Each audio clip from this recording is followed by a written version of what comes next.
Hello, students, and welcome back to our grades 3 to 5 reading class for abundant education. Today, we have a fantastic lesson ahead of us. We are going to learn how to be word detectives by using context clues, practice making inferences by solving riddles, and read an amazing informational text about the history of flying machines. Make sure you have your worksheet and a pencil ready, and let's jump right in. Let's begin on page 2. Look at the section called Double It Up. Some words can share the exact same spelling but have completely different meanings. To figure out the correct meaning of a word, we have to use context clues. That means looking at the rest of the sentence to see what makes sense. For example, read the sentences, "The bat flew out of the dark cave," and "He swung the bat so hard that the ball went over the fence." In the first sentence, the bat is a flying animal. In the second, it is a baseball bat. Now, picture the sentences 1 through 8 in your mind. Read the sentence and fill in the bubble next to the correct meaning of the bolded word. Next, look at the "Where am I" section. We are going to practice making inferences. This means using clues in a story to figure out information that is not explicitly stated. Read riddles 1 through 8 and try to guess where the person is based on the clues. Pause the video here to complete page 2.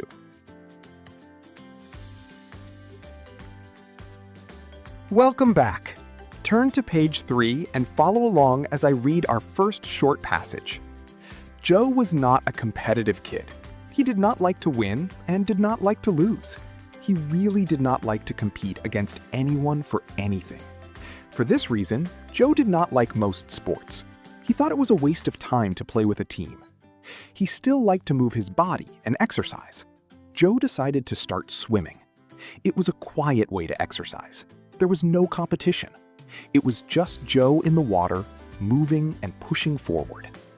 Now it is your turn to work. Answer multiple choice questions 1 through 10 below the story to test your reading comprehension. Pause the video to finish page 3.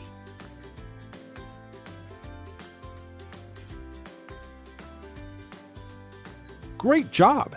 Let's move to page 4 and read another story about swimming, called The Pool Party Dilemma. Marco wanted to have a pool party for his birthday. He made a list of friends he wanted to invite. His mom told him that 6 friends would be a good number. She wanted to be able to watch all the kids safely while they played in the pool. Marco made his 6 invitations at home. Then he brought them to school the next day. He handed them to each of his friends. Max, Sam, Kai, Liam, and Felix were all excited. They each told Marco that they were sure they would come. Marco gave an invitation to his final guest, Aiden. Aiden hesitated. He smiled and was clearly happy to come. Yet something was wrong. Marco was not sure what it was, but he could tell something was going on with Aiden. That night, Marco's mom got a phone call. It was Aiden's mom. The moms talked and then said goodbye. Marco's mom came to talk to Marco. She knew what was going on with Aiden. She told Marco, "Aiden wants to come to your party. He likes you so much. He thinks you are a good friend." "So what is wrong then, Mom?" Marco wondered. "Aiden is not a great swimmer," Mom said. "He gets nervous in the water. He thinks he might get teased if all the boys see him scared in the water." That made a lot of sense. Now Marco understood why Aiden was acting funny when he got the invitation. "Okay, Mom, I would never tease Aiden, especially if he comes to my party," said Marco. Marco and his mom talked and decided that they would help Aiden out during the party. The kids would only swim in the shallow end of the pool. That way, no one would know that Aiden was nervous in deeper water. Aiden could still come to the party and have a good time. The solution was a good one. Everyone was happy, and Marco's party was a success. Pause the video now to answer questions 1 through 6, and think about what you would have done if you were Marco.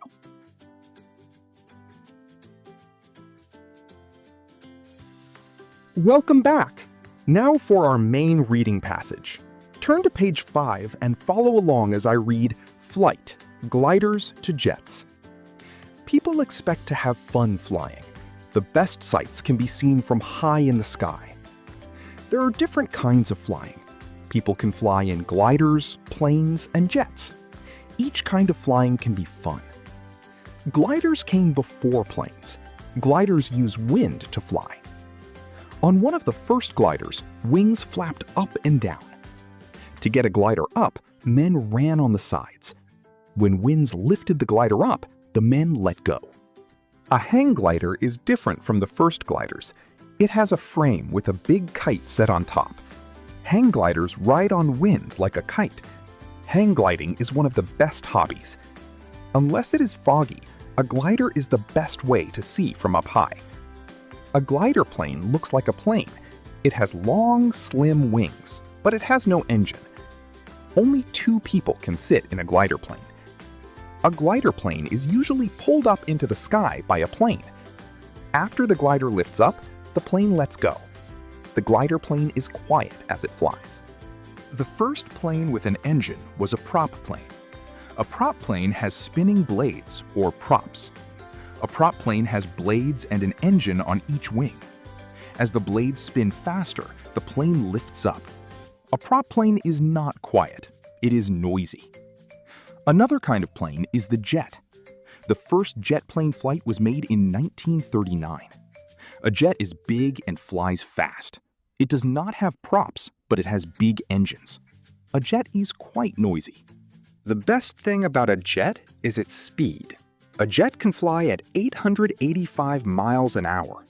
A jet can fly across the US in 6 hours. Like a car, a jet uses lights at night. The lights gleam in the sky. Jets can be big. One of the biggest has up to 555 seats. Its wingspan is almost as wide as a football field. What is planned next? Planes will be made of plastic. Plastic makes a plane light. It will use less gas. Next, planes might not use gas. A plane might run on just sunlight. That is the best flight plan yet. Now it is time to show what you have learned. Turn to page 10. First, answer the multiple choice comprehension questions about our flight story. Then, for part 3, complete the compare and contrast chart by writing down one specific detail about each kind of flying machine. Finally, move to part 4 for summary practice. A good summary tells the main idea and a few important details. It does not include every small, tiny detail. Write down the main idea of the text and 3 important details. Then, use those sentences to write a single 3 to 4 sentence summary paragraph at the bottom of the page. Pause the video here to complete your page 10 worksheet.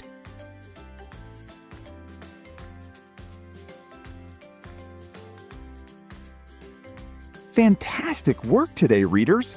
You learned how to use context clues, made smart inferences, and read all about the history of airplanes. Don't forget to check your work against the teacher answer key provided on page 11. Keep up the incredible reading, and I will see you in our next lesson.